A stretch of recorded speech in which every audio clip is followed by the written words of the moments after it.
প্রিয় বন্ধুরা, আসসালামু আলাইকুম। আশা করি আল্লাহর অশেষ মেহেরবানিতে সকলেই ভালো আছেন।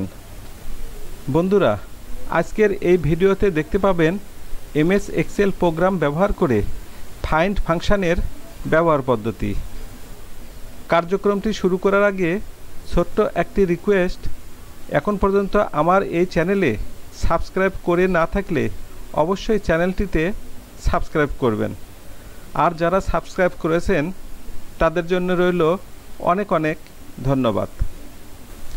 বন্ধুরা, এই ফাইন্ড ফাংশনটি ব্যবহার সম্পর্কে যদি বলতে হয় তাহলে বলবো, এই ফাইন্ড ফাংশন দ্বারা সাধারণত কোনো একটি সেলের লেখা বা টেক্সটগুলোর মধ্যে থেকে প্রথম ওয়ার্ড বা শব্দ এবং তার সাথে একটি ব্ল্যাঙ্ক স্পেস সহ মোট কতটি ক্যারেক্টার বা শব্দ আছে সেই সংখ্যা বের করা হয়ে থাকে।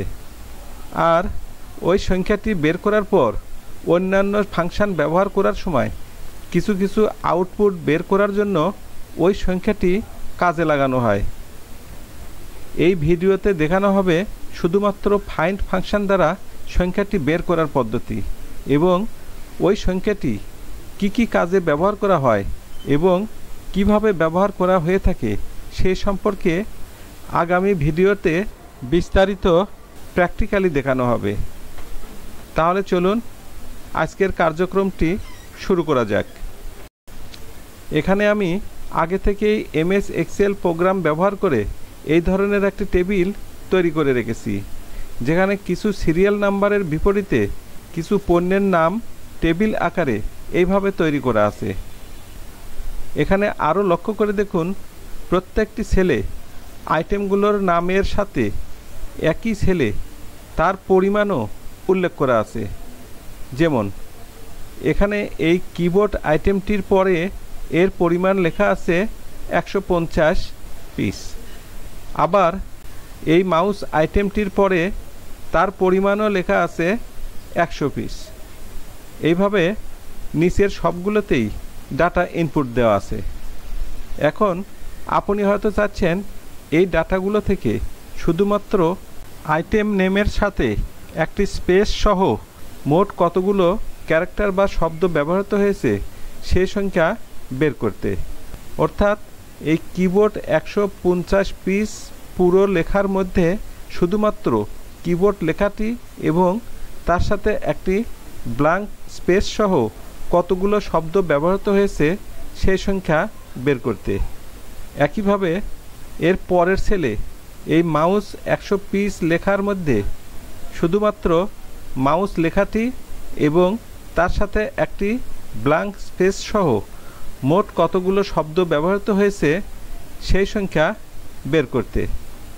সেক্ষেত্রে এই B4 বরাবর এই ফাইন্ড হেডিংয়ের নিচে এই C4 সেলে কার্সারটি নিয়ে একটি সমান চিহ্ন দিয়ে লিখুন ফাইন্ড।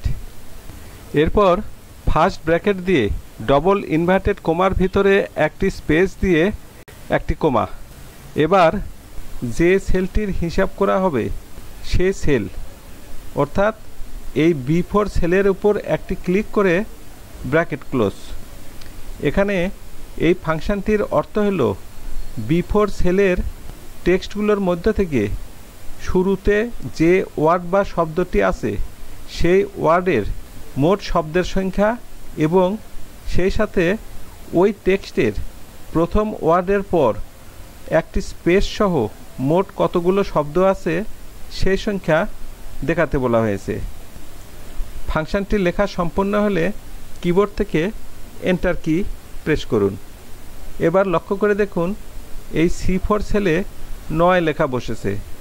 এর কারণটি হলো কিবোর্ড লেখাটিতে আছে 8টি শব্দ এবং কিবোর্ড লেখার পরে একটি ব্ল্যাঙ্ক স্পেস আছে বলে ওই ব্ল্যাঙ্ক স্পেসকে একটি শব্দ ধরে নিয়ে কিবোর্ডের 8 শব্দের সাথে ব্ল্যাঙ্ক স্পেসের জন্য একটি শব্দ যোগ করে এখানে 9 সংখ্যাটি বসেছে।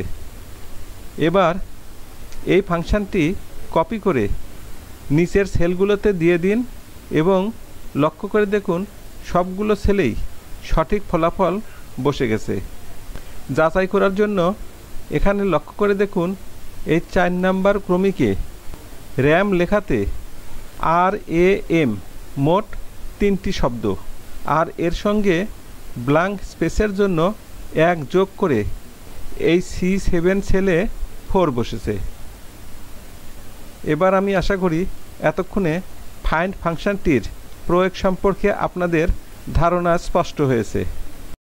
আজকের ভিডিও এই পর্যন্তই। বন্ধুরা, এতক্ষণ এই ভিডিওতে MS এক্সেল প্রোগ্রাম ব্যবহার করে ফাইন্ড ফাংশন ব্যবহার করার পদ্ধতি সম্পর্কে বিস্তারিত দেখানো হলো। আমি আশা করি ভিডিওটি আপনাদের অনেক উপকারে লাগবে। পরিশেষে বলতে চাই, ভিডিওটি যদি আপনাদের উপকারে লাগে বা ভালো লাগে তাহলে অবশ্যই সাবস্ক্রাইব করবেন, লাইক দিবেন, শেয়ার এবং কমেন্টস করবেন।